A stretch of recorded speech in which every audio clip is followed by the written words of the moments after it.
आखिर कैसे शुरू हुई थी धरती पर जीवन की कहानी। नमस्कार दोस्तों, तो स्वागत है हमारे फिर से YouTube चैनल में। तो दोस्तों, जानकारी के लिए आपको बता दें कि धरती पर जीवन की शुरुआत कैसे हुई। तो दोस्तों, अगर आपको इसके बारे में पता नहीं है तो सब कुछ इस वीडियो में बताया जाएगा। लेकिन उससे पहले दोस्तों, आप अभी तक मेरे चैनल को लाइक, सब्सक्राइब और कमेंट में हर हर महादेव नहीं लिखे हैं तो कृपया जल्द से जल्द लिखें, क्योंकि दोस्तों इस संसार में महादेव के बिना कभी कुछ नहीं हो सकता। तो दोस्तों, हम आपसे निवेदन करते हैं कि आप मेरे चैनल को लाइक, सब्सक्राइब और कमेंट में हर हर महादेव लिखना नहीं भूलें, क्योंकि दोस्तों महादेव हिंदू धर्म में सबसे बड़ा भगवान माना जाता है और उनका हर एक घर में पूजा जाता है। लेकिन दोस्तों, हमें सबसे बुरी बात यही लगती है कि हमारे ईश्वर महादेव है, पर हम महादेव का नाम अपने जुबान पर क्यों नहीं लेते। सिर्फ देवघर जाते समय ही महादेव का नाम लेते हैं, बाकी ऐसे नहीं। जबकि यही सवाल मुसलमान धर्म के लोग से पूछा जाए तो उन लोगों का जवाब रहेगा कि हम लोग अपने अल्लाह का नाम अपने जुबान पर हमेशा रखते हैं। वह 365 दिन के 365 दिन अल्लाह का नाम लेते हैं, पर हम हिंदू धर्म में ऐसा परिवर्तन क्यों नहीं लाते।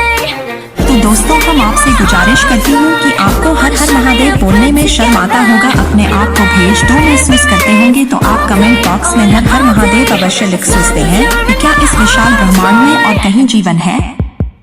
अगर है तो क्या वहाँ के जीव हम जैसे ही दिखते होंगे? क्या उनसे संपर्क करना मुमकिन होगा? मेरे विचार से यह बहुत कठिन सवाल है। हो सकता है इनका जवाब हमें बहुत समय तक न मिले, शायद कभी न मिले। पर यहाँ मैं हमारी पृथ्वी पर जीवन की शुरुआत कब हुई इस बारे में बात करना चाहता हूँ।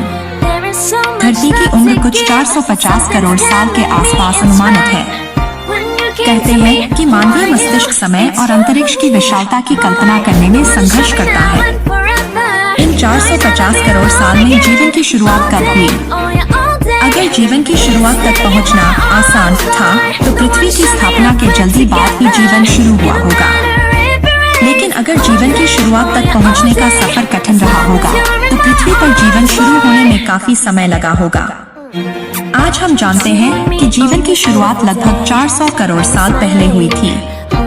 यह कहाँ हुई थी, इसको लेकर वैज्ञानिकों के पास अलग धारणाएं हैं, पर उनमें से एक प्रबल धारणा कहती है कि जीवन की शुरुआत समुद्र की सतह पर हुई थी। हमारे ये अनुमान कहते हैं कि जीवन तक पहुंचने का सफर धरती पर जल्दी ही कर लिया गया। ऐसा इसलिए भी है क्योंकि पृथ्वी के बनने के बाद बहुत समय तक हमारे ग्रह की सतह पर उथल पुथल चलती रही। इस दौरान गर्म पिघली धातु और हवाएं बहती रही। ऐसे वातावरण में कार्बन पर आधारित जीवन का पनपना असंभव था। जब पृथ्वी का तापमान गिरा, जीवन की शुरुआत तभी संभव थी। ऐसा सोचे तो लगता है कि जीवन का उद्भव आसान होता है, और अगर वो धरती पर आसान रहा है तो ब्रह्मांड में और जगह भी आसान रहा होगा। मेरे विचार से ऐसा सोचना ठीक है, पर उसके बाद जो धरती पर हुआ उससे यह सवाल थोड़ा पेचीदा हो जाता है। पहले जीव जो धरती पर आए उन्हें अंग्रेजी में प्रोकैरियोट कहा जाता है। इन जीवों में न्यूक्लियस यानी केंद्रक नहीं होता और हमारी कोशिकाओं के मुकाबले में यह बहुत सरल होते हैं। बैक्टीरिया प्रोकैरियोट किस्म के होते हैं। यह बैक्टीरिया वही हैं जिन्हें मारने के लिए हम एंटीबायोटिक खाते हैं। जब जीवन का आविष्कार धरती पर हुआ तो दो तरह के प्रोकैरियोट सामने आए।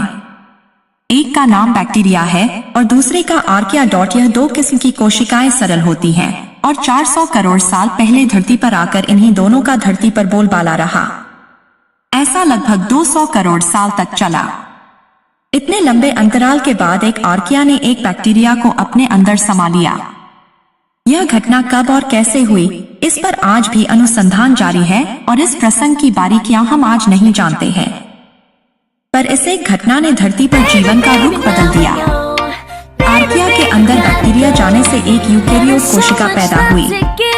हम अपने आसपास जितनी प्रजातियां देखते हैं, पेड़, पौधे, जानवर, पक्षी और हम स्वयं सभी उस यूकेरियोट कोशिका की नतीजा है। आर्किया के अंदर जाने वाला बैक्टीरिया क्रमागत उन्नति की एक प्रक्रिया के बाद एक कोशिका का वह केंद्र बन गया जहां कोशिका की ऊर्जा का उत्पादन होता है। ऐसा होना धरती पर जीवन के लिए एक बहुत महत्वपूर्ण कदम था। ऐसा माना जाता है कि इस एक घटना से एक कोशिका जितनी ऊर्जा थी वह बहुत बढ़ गई और उसी कारण से मनुष्यों जैसे जटिल जीवों का धरती पर आना संभव हुआ। पर ऐसा होने में 200 करोड़ साल क्यों लगे? इस सवाल का कोई सरल जवाब नहीं है। क्या अगर ब्रह्मांड में कहीं और जीवन है तो क्या वहाँ भी ऐसा होने में इतना ही समय लगा होगा, या क्या ऐसा वहाँ हुआ भी होगा? दरअसल हम नहीं जानते कि धरती पर जीवन की इस अत्यंत महत्वपूर्ण घटना किन परिस्थितियों में हुई। ऐसा होने में कितना योगदान 200 करोड़ के विशाल अंतराल का है और कितना एक बहुत भाग्यशाली घटना का है, यह रहस्य खुलने में अभी कुछ और समय लगेगा। लगभग 6.5 करोड़ साल पहले मेक्सिको में एक उल्कापिंड गिरा।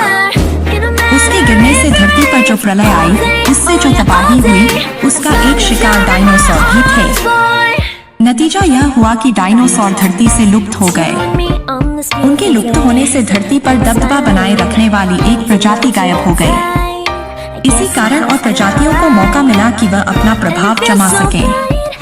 यह इसी हादसे के कारण हुआ कि मनुष्यों की पूर्वज प्रजातियां फल फूल पाईं और परिणाम स्वरूप कुछ 6.5 करोड़ साल बाद हम धरती पर एक प्रभुत्व वाली प्रजाति हैं। यदि 6.5 करोड़ साल पहले वह उल्कापिंड धरती पर न गिरा होता तो मेरे ख्याल से धरती पर जीवन की कहानी कुछ और ही होती।